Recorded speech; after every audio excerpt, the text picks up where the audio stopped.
اعوذ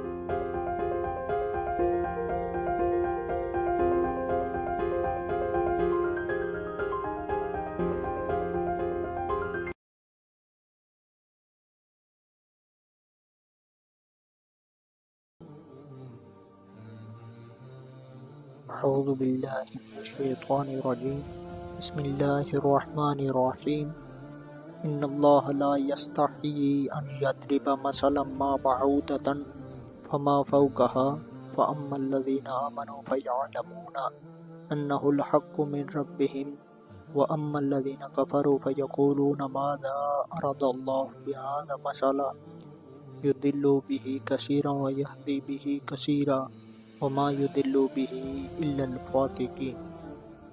یقیناً اللہ تعالیٰ کسی مثال کے بیان کرنے سے نہیں شرماتا، خواہ مچھر کی ہو یا اس سے بھی کسی ہلکی چیز کی۔ ایمان والے تو اپنے رب کی جانب سے صحیح سمجھتے ہیں، اور کفار کہتے ہیں کہ اس مثال سے اللہ نے کیا مراد لی ہے۔ اس کے ذریعے بیشتر کو گمراہ کرتا ہے اور اکثر لوگوں کو راہ راست پر لاتا ہے، اور گمراہ تو صرف فاسقوں کو ہی کرتا ہے۔ علامہ قرطبی رحمۃ اللہ علیہ فرماتے ہیں لا یستحیی لا یخشی وقیل لا یترک وقیل لا یمتنع۔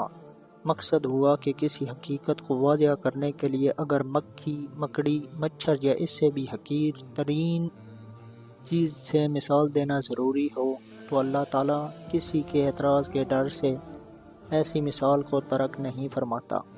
سلیم متبع لوگ تو مثال کے ذریعے مفید ہونے کی وجہ سے تسلیم کرتے ہیں کہ یہ اللہ کا کلام ہے، لیکن جن کی فطرت مسخ ہو چکی ہے وہ اعتراض کرنا شروع کر دیتے ہیں کہ یہ عجیب خدا کا کلام ہے جس میں مکڑی اور مچھروں کا ذکر ہے۔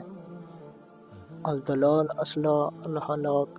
قرطبی دلال کا اصلی معنی ہلاک ہونا ہے، اور فسق یعنی عرف شرع میں کہتے ہیں الخروج من طاعت اللہ عز و جل۔ القرطبی اللہ تعالیٰ کی اطاعت و فرما برداری سے نکل جانا۔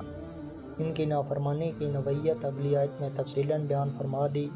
اللہ تعالیٰ سے وعدہ کر کے توڑ دینا، وہ رشتے اور تعلقات انفرادی اور اجتماعی جن کو محفوظ رکھنے کا اللہ تعالیٰ نے تاکیدی حکم فرمایا ہے، ان کو قطع کرتے رہنا، اپنی جاہ و منصب کے لیے ظلم و ستم اور فتنہ و فساد برپا کرتے رہنا، یہ ان کے کرتوت تھے، اور جن کے یہ کرتوت ہوں ان کو ہلاکت و تباہی سے کیوں کر بچایا جا سکتا ہے۔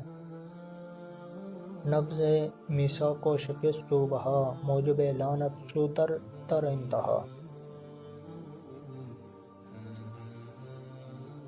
الذین ینقضون عہد اللہ من بعد میثاقہ ویقطعون ما امر اللہ بہ ان یوصل ویفسدون فی الارض اولئک ھم الخاسرون۔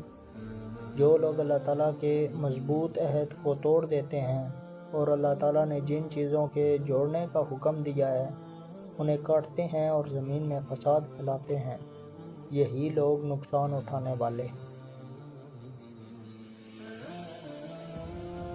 کیف تکفرون باللہ وکنتم امواتا فاحیاکم ثم یمیتکم ثم یحییکم ثم الیہ ترجعون۔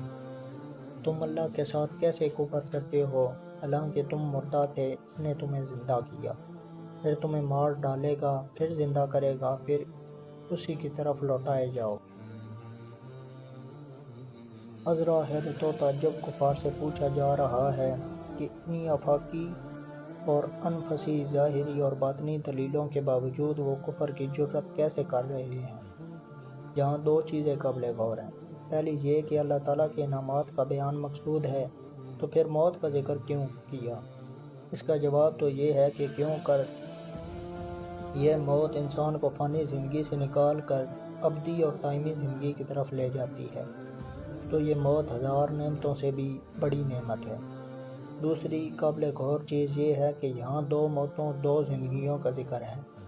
اگر قبر کی زندگی مانی جائے تو تین زندگیاں اور تین موتیں لازم آئیں گی، اور یہ آیت کے خلاف ہے، تو اس کا جواب یہ ہے کہ ثم یحییکم سے قبر کی زندگی مراد ہے، کیونکہ اس کے بعد ارشاد ہے ثم الیہ ترجعون، پھر تم اللہ تعالیٰ کی طرف لوٹائے جاؤ گے۔ یہاں تم کا لفظ استعمال ہوا ہے جو تعقیب اور تاخیر کے لیے آتا ہے، یعنی اللہ تعالیٰ کی طرف لوٹنا اس زندہ ہونے کے بعد ہوگا، لیکن اس کے بعد فوراً نہیں بلکہ دیر کے بعد، اور یہ تب ہی ہو سکتا ہے جب کہ قبر کی زندگی کو تسلیم کیا جائے۔ اگر کہا جائے کہ ثم یحییکم سے مراد حشر کی زندگی ہے تو پھر تم کے استعمال کا محل معلوم نہیں ہوتا، کیونکہ جب قبروں سے اہل قبور اٹھائے جائیں گے تو فوراً بارگاہ الہی میں پہنچیں گے، کسی کو ٹال مٹول یا تاخیر کی اجازت نہیں ہوگی۔ یہ سب بحث اس وقت ہے کہ جب کہ یہاں زندگی اور موت کی عدد کا حصر مقصود ہو، حالانکہ علامہ قرطبی رحمۃ اللہ علیہ اور دیگر محققین نے تصریح کی ہے کہ حصر مقصود نہیں، کیونکہ احادیث صحیحہ میں 4-5 دفعہ تک موت و حیات کا تکرار ثابت ہے۔ بہرحال اس آیت سے کسی طرح حیات قبر کا انکار ثابت نہیں ہوتا۔ تمام اہل سنت کا یہی مذہب ہے کہ قبر کی زندگی حق ہے، اور متعدد احادیث صحیحہ جو حد تواتر کو پہنچی ہوئی ہیں حیات قبر کو ثابت کرتی ہیں۔ وما علینا الا البلاغ المبین۔